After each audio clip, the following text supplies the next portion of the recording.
aujourd'hui on se retrouve sur une session retouche photo où on va parler de la retouche de peau plus précisément sur un portrait et notamment de la technique de la séparation de fréquences.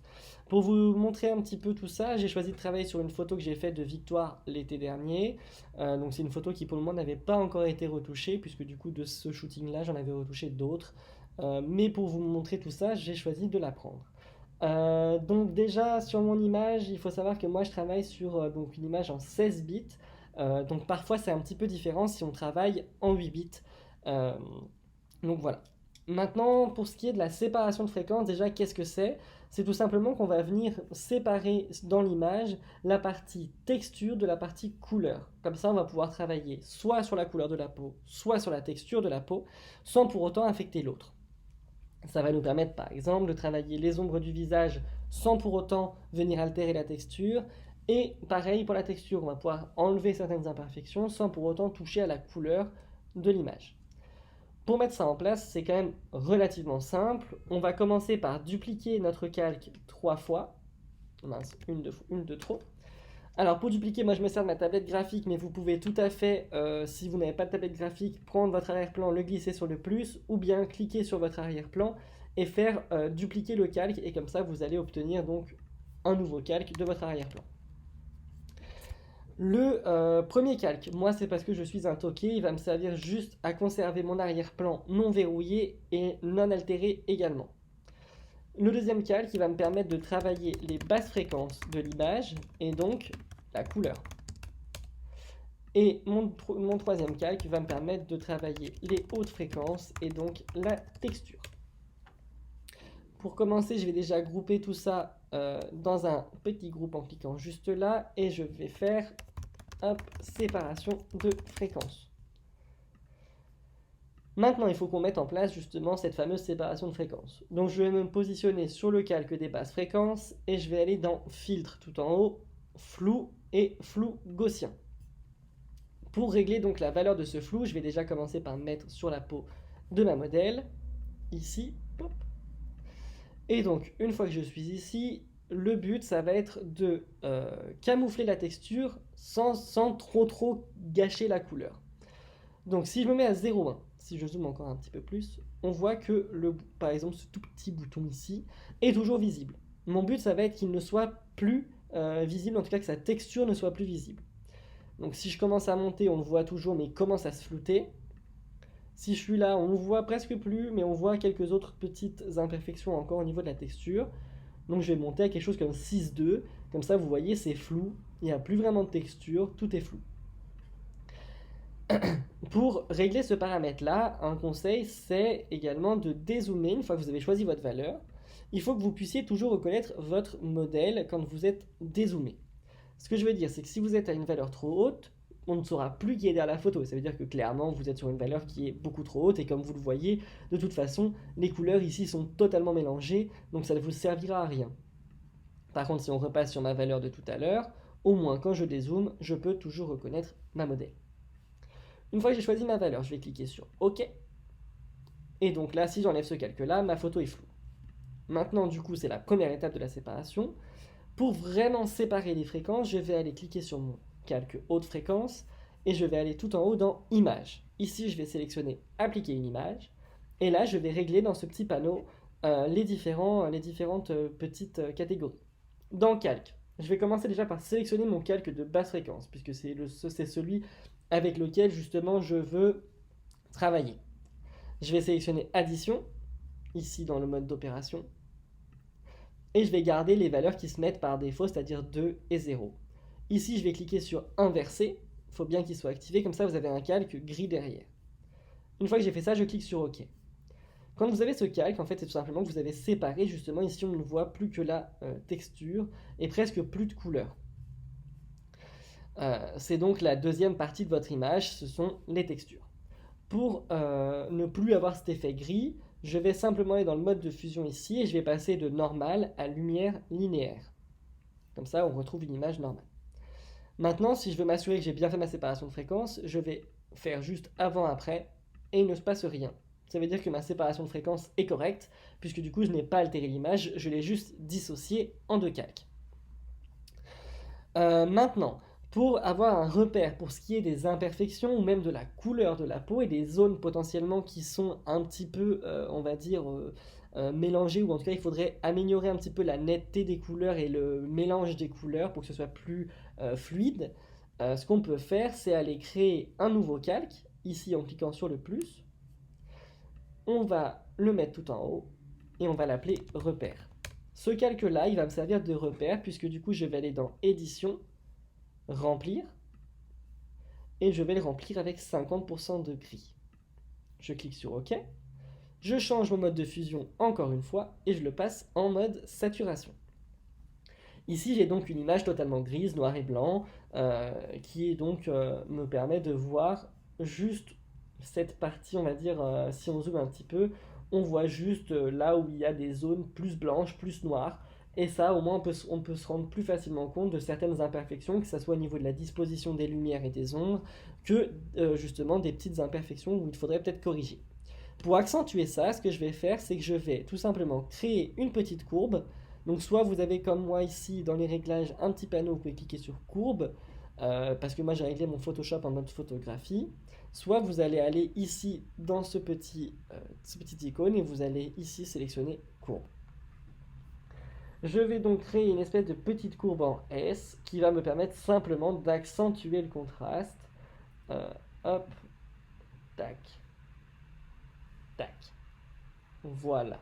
Comme ça, on voit encore un petit peu plus les contrastes, les zones où la lumière est un peu limite, les zones où la lumière n'est pas bien mélangée, etc. Et on va pouvoir mieux travailler notre portrait.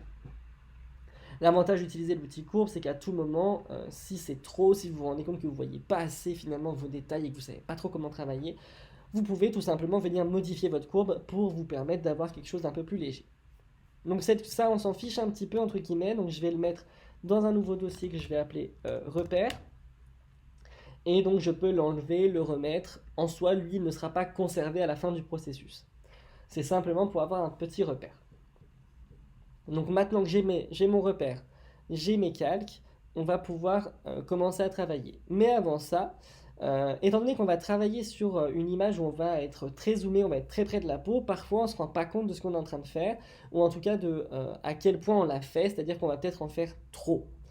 Pour se rendre un peu plus compte, ce qu'on peut faire, c'est au lieu de dézoomer toutes les 2 minutes pour voir ce qu'on a fait, pas fait, etc., ce qu'on peut faire, c'est créer une nouvelle fenêtre avec cette image. On va aller dans Fenêtre, Réorganiser, Nouvelle fenêtre pour notre image actuelle. Ça nous ouvre une nouvelle fenêtre avec l'image. Maintenant, pour qu'on puisse avoir les deux images côte à côte, on va aller dans Fenêtre, Réorganiser, deux vignettes verticales. Comme ça, vous avez les deux images côte à côte. Cette image, celle-ci, je vais la laisser comme ça. C'est-à-dire zoomer, mais pas trop. On n'est pas encore contre la peau. On voit juste un petit peu de loin. Et ce sera notre image justement pour pouvoir observer ce qu'on est en train de faire. Et celle-ci, je vais donc travailler dessus. Maintenant, du coup, pour vous montrer ce que ça fait, c'est que si je prends l'outil pinceau, avec un pinceau blanc, sur, sur ce calque-là, tac, si je passe un coup de pinceau, si je passe un petit coup de pinceau ici, par exemple, dans mes hautes fréquences, et ben je le vois apparaître sur mon image en grand. Et donc, je vais pouvoir observer petit à petit les retouches que je vais faire sur la peau. Et au moins, je n'ai pas besoin de dézoomer. Je peux continuer à travailler et me balader dans mon image sans avoir à dézoomer. Je peux regarder directement sur cette partie-là. Donc, maintenant qu'on est en place, on a nos calques de séparation de fréquence, on a notre repère, on a nos deux petites fenêtres, et ben on va pouvoir travailler. Donc, pour commencer, moi, je m'attaque à la partie basse fréquence et donc à la partie couleur. Pour travailler la couleur, ce que je vais faire personnellement, c'est que je vais prendre ici, dans cette petite, là où il y avait les trois petits points, vous avez plein d'outils, et ben moi je vais sélectionner le pinceau mélangeur. Ce pinceau mélangeur, il va me permettre sur le calque des basses fréquences de mélanger les couleurs et donc forcément sans toucher la texture. Pourquoi est-ce que je fais ça?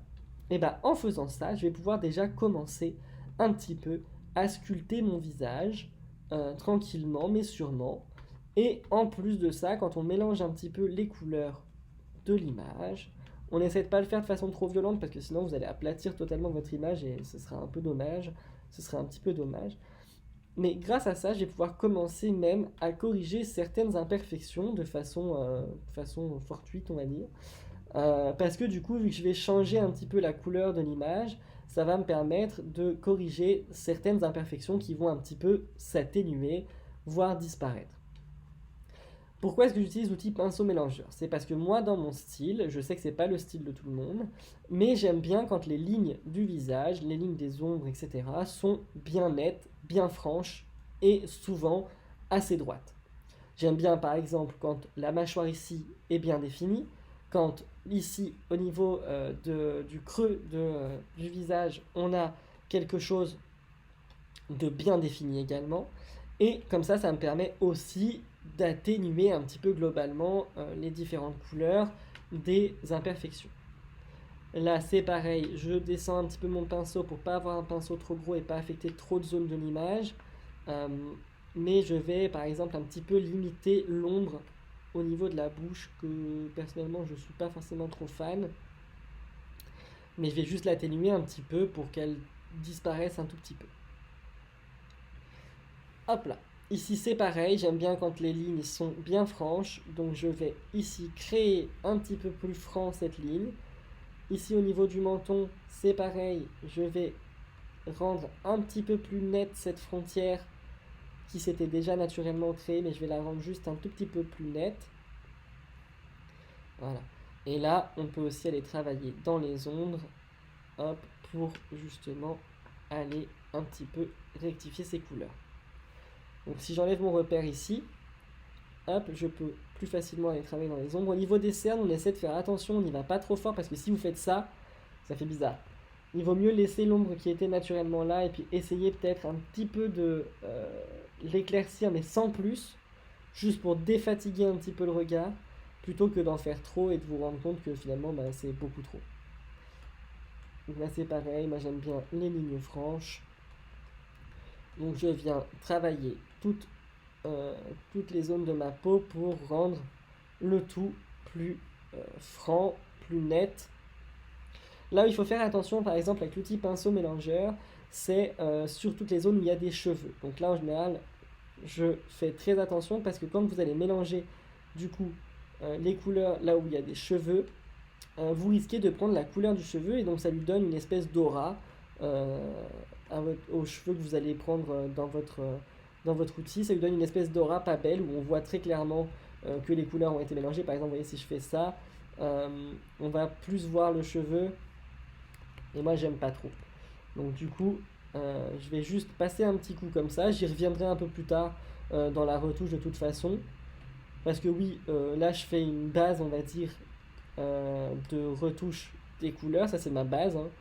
Mais après, dans tout le long de ma retouche de peau, je vais venir y retravailler au fur et à mesure pour affiner un petit peu. Un petit conseil, quand vous commencez à retoucher la peau et à faire des grosses retouches de peau, on n'oublie pas d'aller travailler également le cou. Le cou, les bras.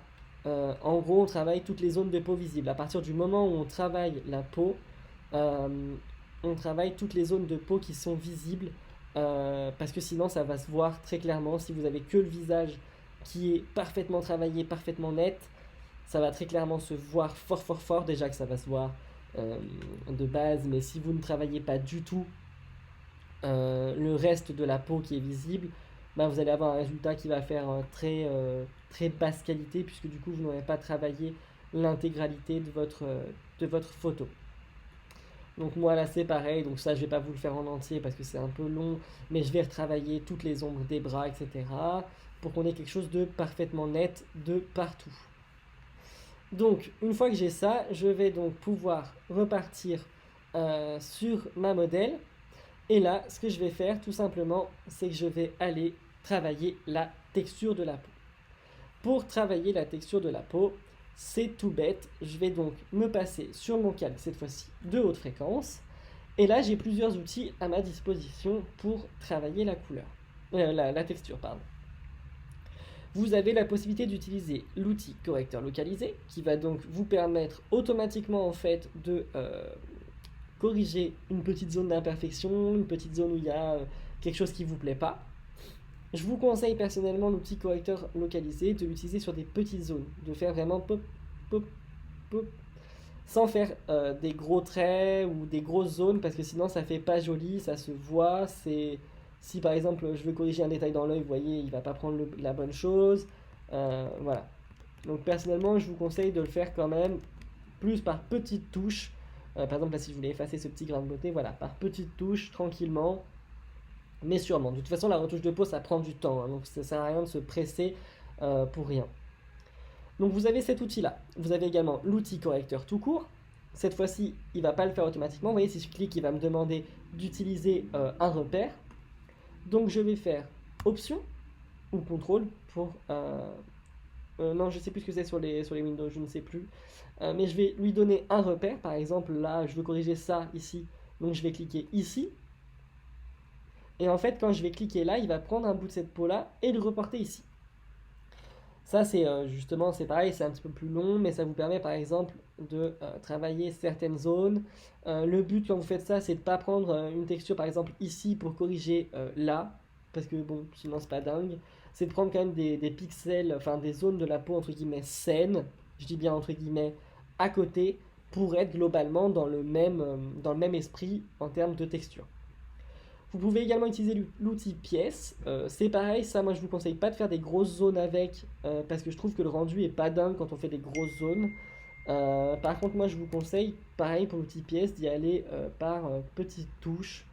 Et en fait ça vous permet, si vous êtes réglé en source ici en haut, ça vous permet tout simplement de prendre une zone de l'image et de la remplacer par une autre zone avec un bout de texture différent et qui vous paraît plus joli.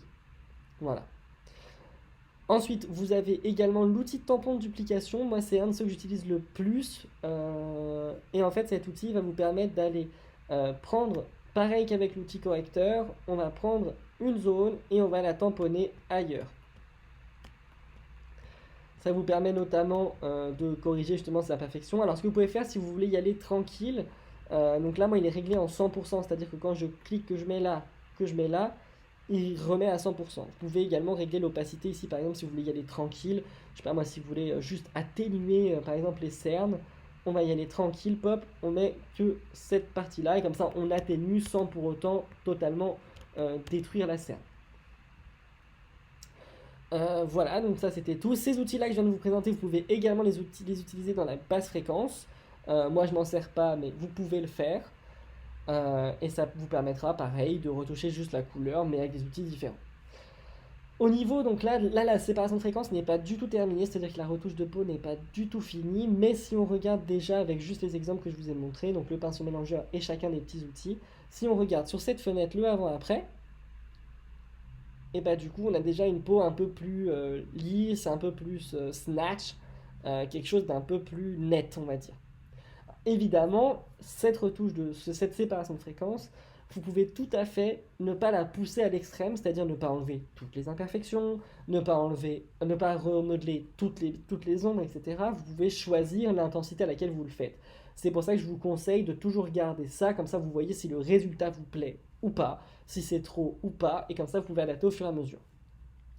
Si jamais en fin de séparation de fréquence, quand vous avez fini de retoucher la peau, vous vous dites ah ouais non c'est quand même un petit peu trop, vous avez toujours la possibilité de prendre votre groupe séparation de fréquence et de venir diminuer l'opacité. Vous voyez, si je le mets à 0, c'est comme si c'était rien passé. Si je le mets à 50, enfin 49 là par exemple, et ben vous voyez c'est ce que j'ai fait tout à l'heure, mais en un petit peu moins. Vous avez quelque chose de plus tranquille. Voilà. Et maintenant, si je le repasse à 100, ben voilà, donc toute la retouche que j'avais faite jusqu'à maintenant s'applique.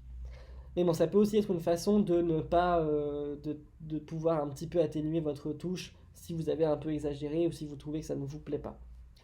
Moi, donc la séparation de fréquence, je la complète avec du Dodge and Burn que je n'utilise pas en retouche de peau parce que du coup le Dodge and Burn peut également être une technique pour retoucher la peau.